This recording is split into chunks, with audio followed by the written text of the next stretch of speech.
The train groaned and screeched as it came to a stop in the frozen dawn. Metal clanged against metal, dogs barked in furious chorus, and shouts in German sliced through the bitter air. The doors of the cattle cars were yanked open, and a flood of broken humanity stumbled onto the gravel of the station. Steam rose in clouds, mixing with the acrid smell of coal and the sweat of fear. Among them was a boy of no more than 10, small for his age, with eyes that darted from face to face as though searching for an anchor. His name was David. The journey had already stolen more from him than he could understand. Somewhere between the suffocating darkness of the car and the endless jolting of the train, his parents had slipped away. His mother silent by the second night, his father limp and cold by the third. Now, pressed by strangers on all sides, David clutched the wooden door frame, paralyzed by terror. He screamed for his mother. The cry was thin, swallowed by the chaos.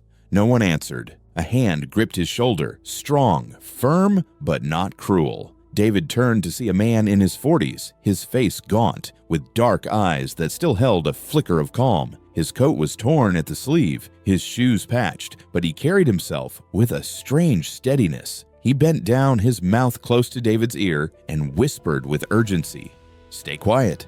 From now on, I am your father." David blinked, too shocked to reply. Before he could speak, the man straightened and shouted in clear German to the approaching guard, "He is my son." The guard stopped, suspicious. His eyes darted between the boy's pale features and the man's darker complexion. They did not look alike. For a moment, the world seemed to hang in silence. Then another group of prisoners stumbled forward, and the guard barked at them instead. With a grunt, he waved the pair toward the same line. David didn't understand why this stranger had claimed him. All he knew was that, in that single sentence, the unbearable terror of being alone had eased, if only a little. That night, inside the barrack that stank of rot and despair, the boy sat shivering on a wooden plank. Around him, shadows shifted, men coughed, and muffled sobs echoed in the darkness. The stranger sat beside him, his back against the wall. "My name is Samuel," the man said softly. His voice was low, steady, like the murmur of a teacher. "I used to be a schoolmaster." "And you, little one?" "David," the boy whispered. His lips trembled with cold and fear. Samuel nodded. "From today, David, you are my son. Do you understand? If anyone asks, if anyone even looks at us, you are my son. That is how we survive here." David's eyes stung with tears. He wanted to ask why, to say that it wasn't true, but the weight of Samuel's gaze and the calm authority in his tone silenced him. At last, he nodded. That night, Samuel shared his crust of bread with the boy. In the morning, he shielded him from the blows of a guard during roll call. And in the evenings, when despair crushed even the strongest men, Samuel told David stories. Not fairy tales, but tales of courage and endurance. "Every day here," Samuel whispered, "is a test of courage, of strength, of faith. If you pass all the tests, there will be a prize at the end. Freedom." David clung to the words. He began to see each hardship, the hunger, the icy wind, the endless standing, as a challenge in some grand game.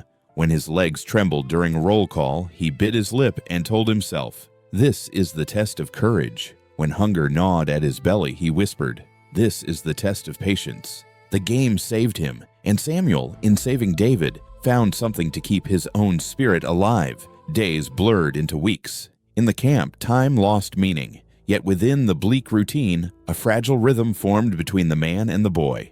Samuel taught David how to shuffle his feet during roll call so that blood would keep flowing to his toes. He showed him how to hide a crumb of bread under his tongue when guards searched their bowls. He even whispered fragments of poetry and lessons from the classroom he once had, as if to remind them both that the world outside still existed. One evening, after hours of forced labor, hauling stones from one side of the yard to the other, David collapsed onto the plank bed. His face was gray with exhaustion. Samuel sat beside him, brushing the boy's hair back from his forehead. "You did well today," he said. David shook his head. "I wanted to cry." Samuel's lips curved into a faint smile. "Then it was the test of tears. And you passed, because you didn't cry." David looked up at him. "Why are you doing this for me?" I'm not really your son." Samuel's eyes glistened. "Once, I had a son of my own. He was your age. They took him away before we reached this place. I could not save him. But perhaps I can save you." David reached for his hand, and in that moment, blood or not, they became father and son. Not everyone in the camp was blind to their fragile lie. One evening, during a random inspection, a guard entered the barrack and pointed directly at Samuel and David. "You two, step forward." They obeyed, hearts pounding. The guard circled them like a wolf sniffing prey. "He is your son?" he asked Samuel, his voice laced with doubt. "Yes," Samuel replied calmly. The guard tilted his head. "He doesn't look like you." David's pulse thundered in his ears. He wanted to cry, to run, but Samuel's steady hand pressed against his shoulder. Before Samuel could reply, David spoke in a small but firm voice. "He is my father." The guard stared at him, searching his eyes for hesitation, but David held his gaze. Something in the boy's innocence made the guard sneer and turn away. "Go," he spat, "but I will be watching you." That night, David trembled in his bunk. "He knows," he whispered. Samuel wrapped an arm around his shoulders. "Let him watch. The truth we live by is stronger than the lie he suspects." The winter was merciless. Frost crept into the barracks and hunger hollowed every face. The dreaded selections grew more frequent. Men and women were lined up, examined, sorted with a flick of the doctor's hand. Right for labor, left for death. One bitter morning, the prisoners stood shivering in rows. Samuel and David stood side by side, hands brushing but not clasped. Touch could draw suspicion. The doctor walked down the line, his uniform immaculate, his eyes cold. When he stopped before Samuel, his gaze lingered. Samuel's face was sunken, his ribs sharp beneath the skin. The doctor's hand flicked left. David's world shattered. He knew what the left meant. "No!"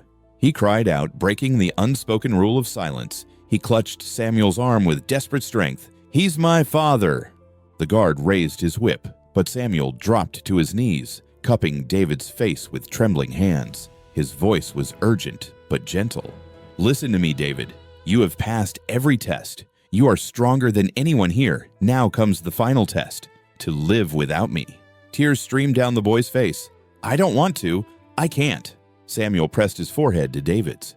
"You must. Because one day, when this is over, the world will need your story. Tell them not only of suffering, but of how a father and son, though not by blood, stood together against the darkness." The guards tore him away. Samuel did not look back. David never saw him again.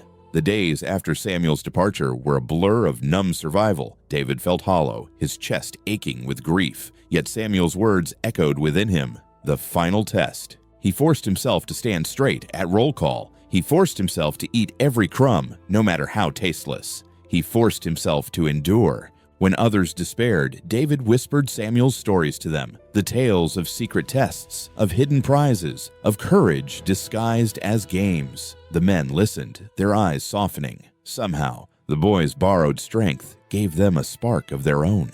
Then, one morning, the sounds changed. No shouts of guards, no barking of dogs. Instead, there was thunder in the distance, the rumble of tanks, the crack of rifles. Confusion spread, guards fled. Prisoners blinked in disbelief. The gates of the camp swung open. Soldiers in strange uniforms poured in, their faces filled not with hatred, but compassion. The prisoners stumbled forward, weak but alive. David was among them. When asked his name, he stood tall despite his trembling legs and said, "David, son of Samuel." Years later, in a quiet room of a Holocaust memorial, an old man stood before a group of children. His voice trembled with age, but his eyes still burned with memory. "I was not his real son," David said, "but in that place, where humanity was stripped away, he chose to be my father. And because of that choice, I am alive." The children listened, silent, their faces rapt. Behind David, a photograph of Samuel hung on the wall, one of the few images that survived. David touched the frame gently. "He taught me that family is not only by blood, it is by love, by sacrifice, by the choice to protect another. That is what defeated the darkness. That is why I am here." The room remained quiet, but the story lingered in every heart. For in that moment, they understood. Even in the deepest shadows of history, humanity found a way to shine. If this story moved you, don't let it end here. Subscribe to Voices from the Camps to keep these memories alive, and share this video so that others may also hear them. Together, we ensure that the voices of the past are never silenced.